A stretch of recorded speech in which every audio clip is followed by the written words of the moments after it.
Саламатсыздарбы урматтуу көрүүчүлөр, Кара-Кулжада болуп өткөн каргашалуу окуядан кийин бул коомдук ар кандай тармактарда көптөгөн талкууларды жаратты. Албетте, бул нерсенин арасында ошол кылмышкерди, аялды өлтүргөн кишини колдобой койгондор да болгон жок. Муну актаганга аракет болгон блогерлер да болду. Бүгүн ушул жөнүндө негизи адамдар өз сөзүнө кандай жооп бериши керек, бул кылмышты актоо өзү канчалык укукка туура келет, ушул жөнүндө сөз кылмакчыбыз. Бул үчүн бизде конокто адвокат Шердор Абдыкапаров. Шердор мырза, саламатсызбы? Саламатсызбы? Алгач эле суроо ошол сиз менен ошол блогердин ортосундагы болуп аткан мындай талаш тартыштар жөнүндө кандай башталды? Сиз өзүңүз эмнеден улам ушуга көңүл буруп калдыңыз? Ушул жөнүндө айтып берсеңиз. Негизи бул боюнча ошо биз дагы жана соц тармактардан келип атты. Анткени биз дагы көптөн бери ушу соц тармакты алып жүрөбүз, как адвокат, юрист катары, анан көп общественный резонанс көтөрүп жүргөн адам катары. Элдер дагы бизге жөнөтүп атты. Анан бир кезде карасак, тиги жанагы Айбек Буланов деген блогер жанагы мында кыргызча которгондо силер 20 жылдык аялыңарды жөнөтсөңөр, бирөө менен жатып койсо эмне кылмаксыңар деп туруп, жанагы каза болуп калган жаранды сүрөтү жанына коюп коюптур. Мен ошону көрдүм дароо. И анан биз дагы ошо СМИ менен неге мындай жазуу менен бул еще астынан карасак, комментарийлерди карасак, кээ бирөө даже колдогондор да болуп атат. Анан биз дагы ойлоп, неге бул жаран мындай өлүп, тем более берки тарап канжытып атса, ал үйдө балдардын атасы соттолуп кетип атса, каза болуп атса, бирөөнүн кызы, бирөөнүн эмеси, мына как человеческий фактор, кой биз эч кимден гонорар албай эле, кой ишти көтөрөлү деп, ушу резонанска көтөрдүк. Анан ушундай уже коомчулукка чыгып, ушундай общественный резонанс көтөрүп, иш ушундай талкууга түштү деп айтат элем. Мгм. Негизи сиз адвокат катары бул анын айткан сөзүн кандай баалайсыз да? Эмне үчүн негизи эле кандай мыйзам болду анын айткандары? Негизи бул бизде мыйзам боюнча жана айта кетпедикпи, ошо общественный резонанс көтөрүлгөндө эми бул деген мындайча айтканда, орусча айтканда недостаточно. Анан биз жана коллективное заявление деп кол топтодук. Азыр кол топтодук, мына где-то 100 адамдар келип кол койду, 100дөн ашык адам. Анан жанагы петиция деп онлайн боюнча дагы кол коюу боюнча иштер жүрдү. Ал боюнча ал дагы сразу петиция кылганда электронно ГУВДнын жана почтасы бекитилет. Ал боюнча где-то 15 миңге жетти. Биз мына азыр айтсак, 15.100дөн ашык кол топтоп мына азыр ГУВДда турат. Менин мындайча айтканда биздин арызыбызды колдоп, ал арызда ментип жазганбыз. Ушу блогерди кылмыш жоопкерчилигине тартуу боюнча жанагы биз 2-3 беренеде дагы айтканбыз, жана 330-чу, 178-чи дагы башка беренелер боюнча. И ушуну мындайча айтканда 15.100 адам колдоп атат. Анан ушунун иретинде жана лингвистическая экспертиза деп даярдалды. Анткени ал бунун сөздөрүндө эмне призыв бар, кандай болгон деп, ал экспертизанын жыйынтыгы менен мына 1-2 күндө чыгып калат. Могу эртеңдерден же бүрсү күндөн анан ал боюнча ошого жараша, беренеге жараша уже кылмыш иши козголот деп айтат элем. Анан ушул кол топтоп атканда дагы мына ортодо да карабайсызбы, жакын адамдары, тааныштары дагы көчө дагы биз интернетке чыгардык. Якобы ГУБОП деп сотрудникмин деп бизди коркутканга аракет кылды башынан. Анткени голосовойго жаздырганга успеть этпей, видеого кийин где-то өтүп барып коркутуулар бүткөндөн кийин жазып калып атпайсызбы? Мен ГУБОПтун сотруднигимин, минтем тинтем, туура эмес кылып атасың деген ушундай, мен аны угроза деп түшүндүм. Анан ал боюнча биз сразу интернетке чыгардык. Сразу эле ГУБОПтун начальниги, ГУРдун начальниги реакция кылып, ал адамды алып келди. Ал көрсө бывший сотрудник экен, мына көчө камалып отурат деп айтат элек. Анан азыркы учурда азыр биз ушу экспертизанын жыйынтыгын күтүп атабыз. Анан жыйынтыгын күтүп, ошо жыйынтыгын алгандан кийин и анткени бул тергөөчү эксперт эмес да, ошо жыйынтыгына жараша кайсы беренени коюп, кайсы состав бар, и ошо беренени коюп, ошого жараша иш козгойт деп айтат элем. Анан дагы моменттен пайдаланып айтат элем, жанагы ошо блогерди колдоп аткан адамдар мына көчө колдоп, бирөөсү камалып кетпеди, спецназ менен алып келип колдоп, жанагындай мисалы призывдарды колдоп аткан кээ бир известный блогер, известный ырчылар да бар экен. Ошолор боюнча дагы бияк бүтсө, аларга дагы кийлик ишебиз деп, алардын дагы үстүнөн ишти баштайбыз деп айтат элем. Анан албетте бул Айбек Улановдун кечирим сураган видеосун да көрдүк. Бишкек шаардык ички иштер башкармалыгына алып барып, видео аркылуу кечирим сураптыр. Бирок ошол кечирим сураганына деле мындай бир силер туура эмес кабыл алганыңар үчүн кечирим сурайм депчи, мен туура эмес айтып алдым эмес. Ошол мындай бир сиздер туура эмес, эгер бирөөңөргө мындай катуураак тийген болсо кечирим сурайм деп да. Сиз ушул кечирим сураганым канчалык мындай чын жүрөктөн айтылды деп баалайсыз? Андан кийин ошол агасы да аралашып атты. Ушул азыркы иште кимдер аралашып атат? Сиз айтып кетсеңиз. Негизи мен бул боюнча ойлойм, анткени биз дагы кол топтоп атканда мына биз интернетке кайрылдык да. Эгер действительно күйүп атсаңар, үйүңөрдө жатып алып, телефон карай бербей, диванда жатып алып, күйүп атсаңар, мына понедельник УВДга келгиле, кол топтодук, арызга кол койгула деп келсек, алардын мына 50 кыз деп койсок, алардын арасынан мен, анан дагы бир эле эркек бала келип кол койдук, арасындачы эркектер жок болду деп айтса керек. Мен негизи буну ойлойм, эми мен как юрист катары бул жеке оюм деп айтсам болот. Бул адамдар, мисалы, аларды дагы ойлойм, ошо кээ бир колдоп аткандар, булар психология жактан өздөрүнүн башы не то деп ойлойм. Анткени биринчиден, может ошондой тарбия көргөндүр, же ошондой сабап, ошондой тепки жегенди мамасы же да жанагындай ушундай тепки жанагындайларды көрүп жүрүп, бул алар ойлойт, значит бул нормальный явление деп. Ошондуктан алар психология жактан жабыркаган дейм. Экинчиден, ал мындай образованный нормальный адам минтип айтпайт, минтип колдобойт деп, алардын, значит, аң сезими, мындайча айтканда, ылдый, төмөн, жанагы бар го кээ бир адамдар, мында бир коробкада башы ошондо, андан башка эч жака чыгарып алган, мына носорог мурдунан башка эч нерсе көрбөйт дегендей, ал адамдарды мен ошентип ойлойм. Анан кээ бир бар, ошо недомужиктер деп деле айта кетсем болот. Аларды колдогон мужская солидарность деп, и ушулар боюнча менин негизи оюм ушундай деп айтсам болот да. Мгм. Анан албетте Айбек Улановдун андан кийинки видеолорун да көрдүк. Жанагы Бишкек шаардык ички иштер башкармалыгына алынып келип, ошол жерде кечирим сураптыр. Бирок кечирим сураганда деле мен туура эмес айттым деген жок. Эгер ушул сөз бирөөгө катуу тийип алган болсо кечирим сурайм деп айтыптыр да.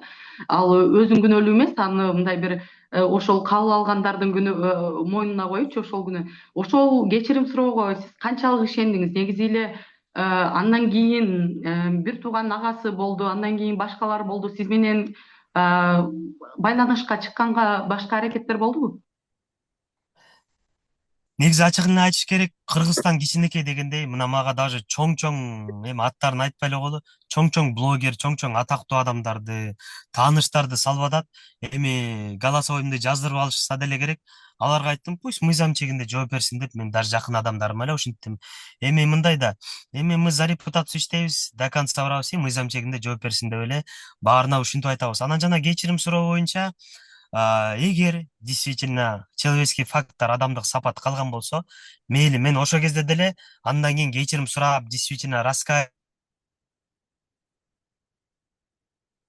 адам сөзүнөн жаңылат, может ол прикол катары айтам деп мындай болбойт деген ойдо, может ошентип жаңылып алды деп ойлойт элем да.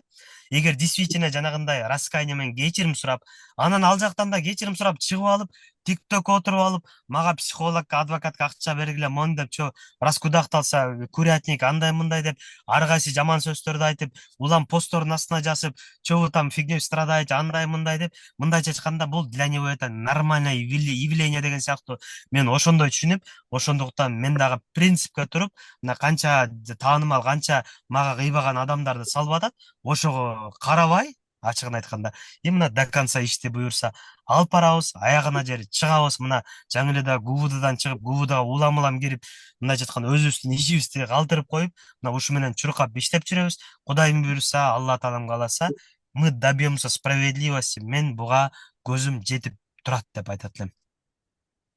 Мгм. Анан негизи сиздин оюңузча, мисалы Кыргызстанда ушул жаңылык чыгаарда дагы көптөгөн статистикаларды да карап көрдүк. Жылдан жылга мисалы биз ойлоп атабыз да, аялдарга укук берилгенден баштап, аялдар кичине өзүн жанагы иштеп баштагандан кийин укуктары алар тебеленбей атат депчи, бирок статистиканы алып карасак жылдан жылга көбөйүп эле баратыптыр аялдарга карата болгон зордук зомбулук. Сиздин оюңузча бул учурда негизи эле Кыргызстандын укук коргоо кызматкерлери дейбилиби, же болбосо ошол эле элдерби, же инфлюенсерлерби, элдин жанагы көп элдин алдында оозунда сөзү бар дейбизби, ошол кишилер кандай сабак алыш керек?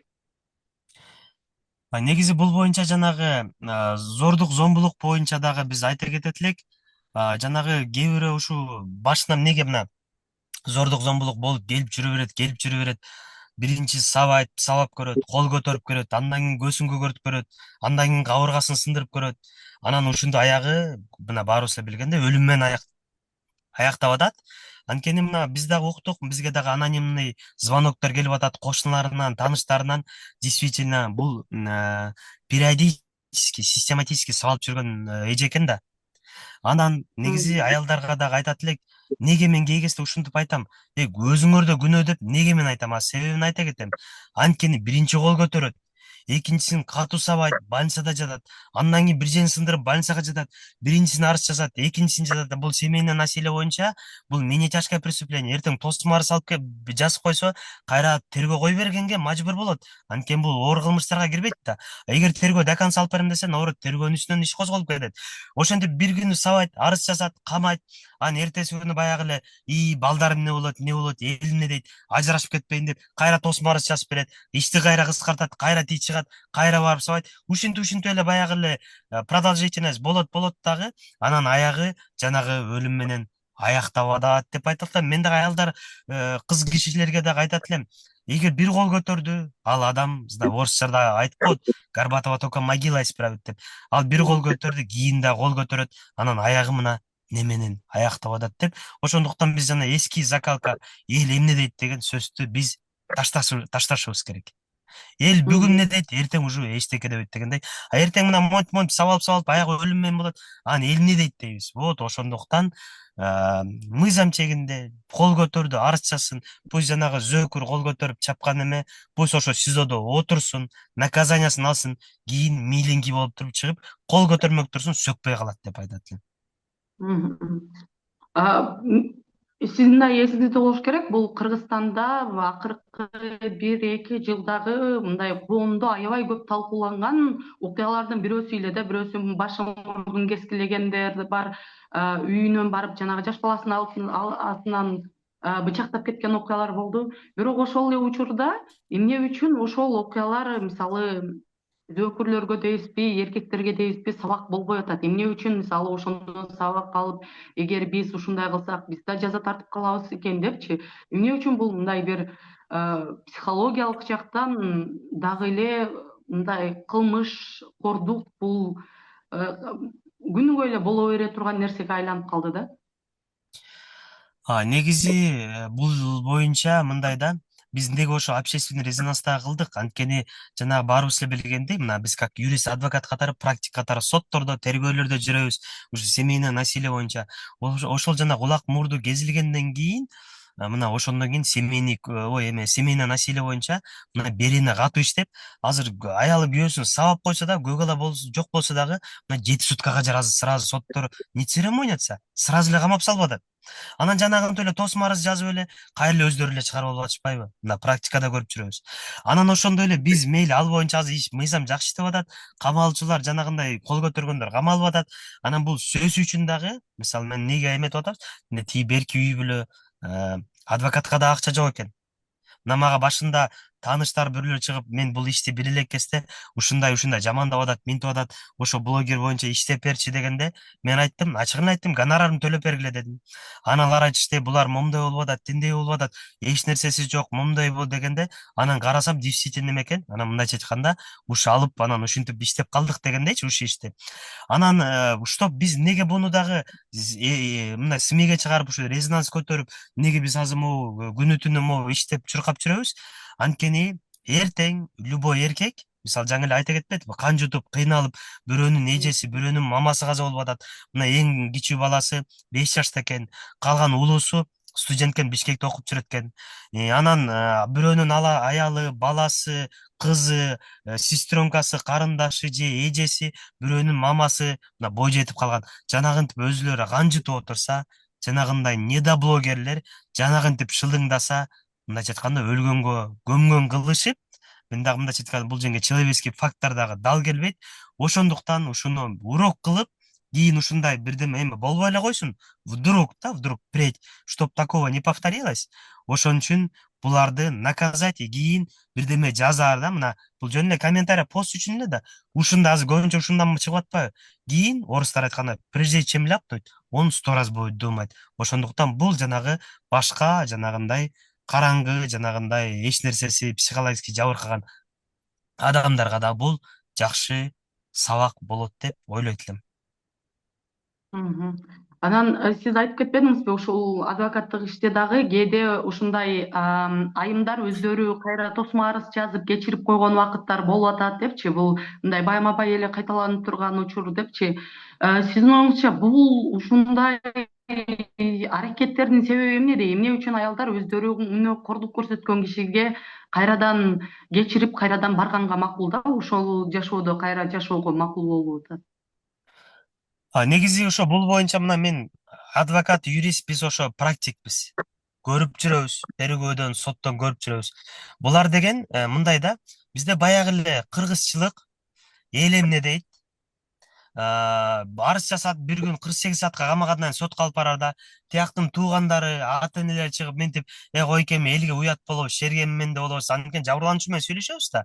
Эми эмне тосмо арыз жасап атасың десек, ушинтип айтат. Эми элге минтеткенбиз, туугандары чыгып минтип атат деп. Биринчисин ошентип жазды. Экинчисин, балдар эмне болот? Ошо эле баягы эле.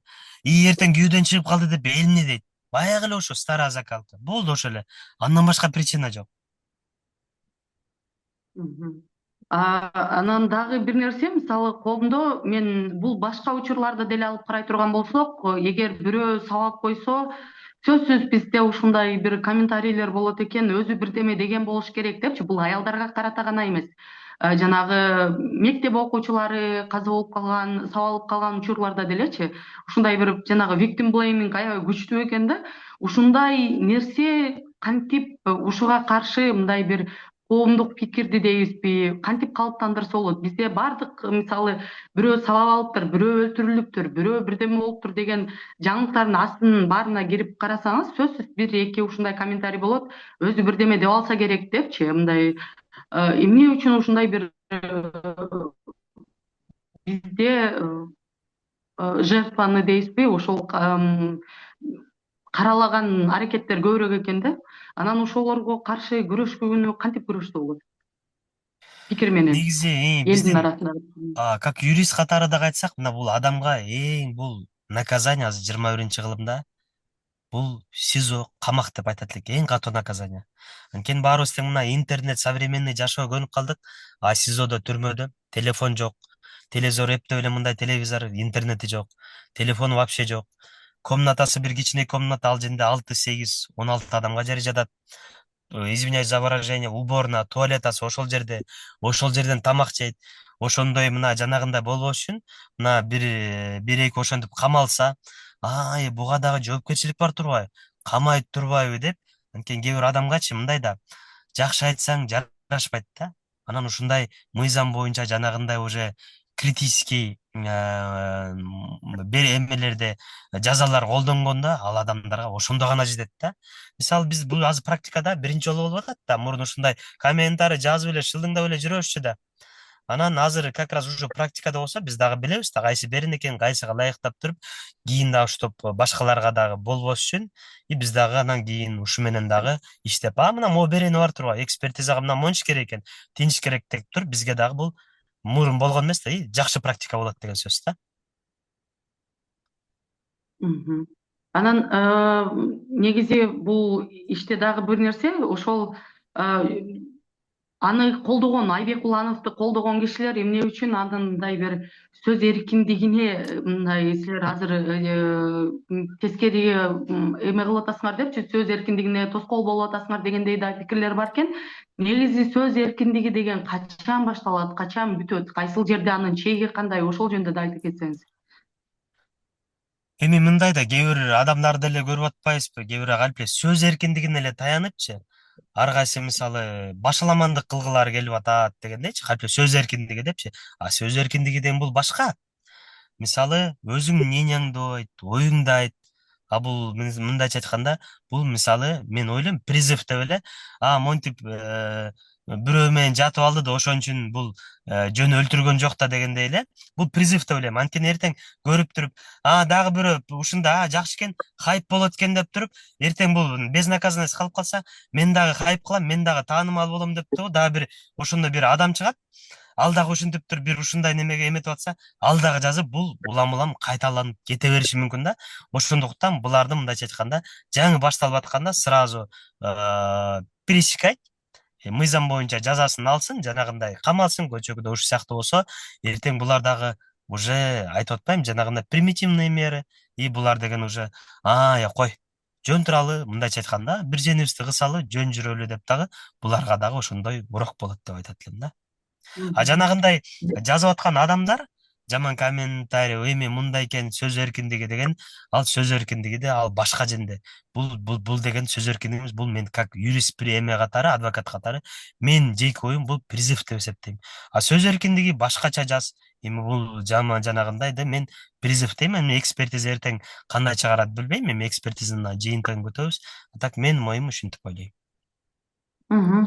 Анан бул болгон окуя сиз мисалы сиздин баракчаңызды да карап чыктык. Бул окуя боюнча аябай кенен маалымат бериптирсиз. Негизи эле коомдогу юристтерби, адвокаттарбы ушундай окуяларга мындан башка деле башка учурлар болгондо деле кандай реакция жасаш керек? Сизге бул коллегаларыңызга кандай сабак болушу керек деп ойлойсуз?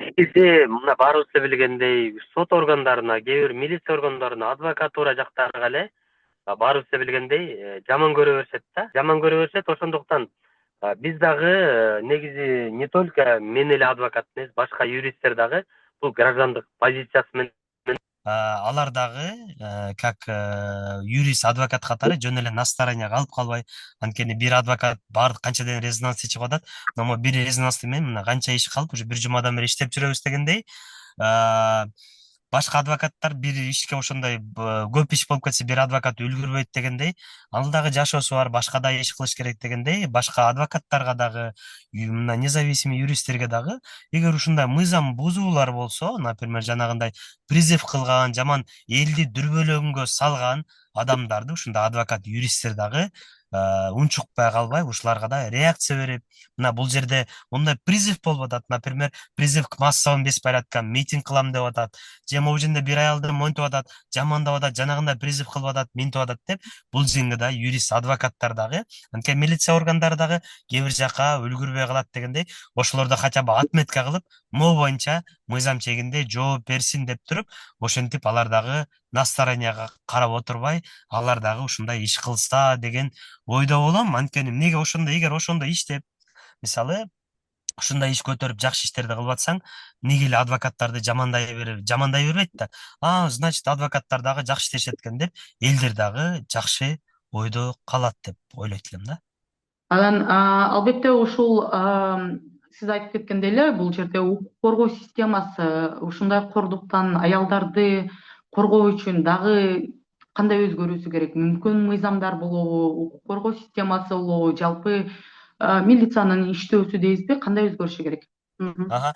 Негизи мына жана Ооба, ооба. өткөндө билебиз, баарыбыз да билгендей, кулак мурду кесилген Асель Ногойбаева, калп айтпасак. Анан ал боюнча ошо семейное насилияга дагы жанагы 177 берене Уголовного кодекса Кыргызской Республики, бул боюнча дагы мыйзам күчөтүлгөн. Азыр сабагандын баары эле камалып атат, срок берип атат дегендей жакшы эле иштеп атат. Просто кээ бир адамдарга жетпей атат, ушундай жеткирип коюп турса, мыйзам жакшы эле, Кудайга шүгүр, эме жакшы эле иштеп атат. Просто кээ бир адамдар интернет көрбөй, жанагындай караңгы өзү менен өзү жүрө бергендер, обществодан алыс болгондор ушинтип ошондой адамдар чыга берет.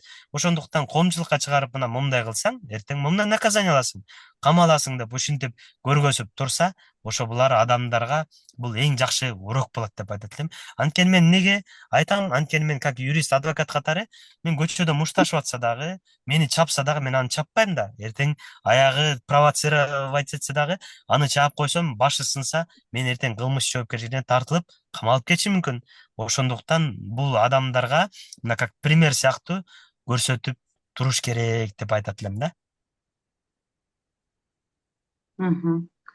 Чоң рахмат Шердор мырза. Биз ошол бүгүнкү эфирде Кара-Кулжада болуп өткөн каргашалуу окуядан кийинки болуп аткан коомдук тармактардагы, социалдык тармактардагы талкуулар, андан кийин ошол өлгөн кишинин өзүн күнөөлүү көрсөтүү аракети бул канчалык мыйзамга туура келет, адамдар өз сөзү үчүн кандай жоопкерчилик тартуусу керек, ушул жөнүндө сөз кылдык. Бул үчүн бизде конокто адвокат Шердор Абдыкапаров болду. Шердор мырза, келип бергениңизге чоң рахмат.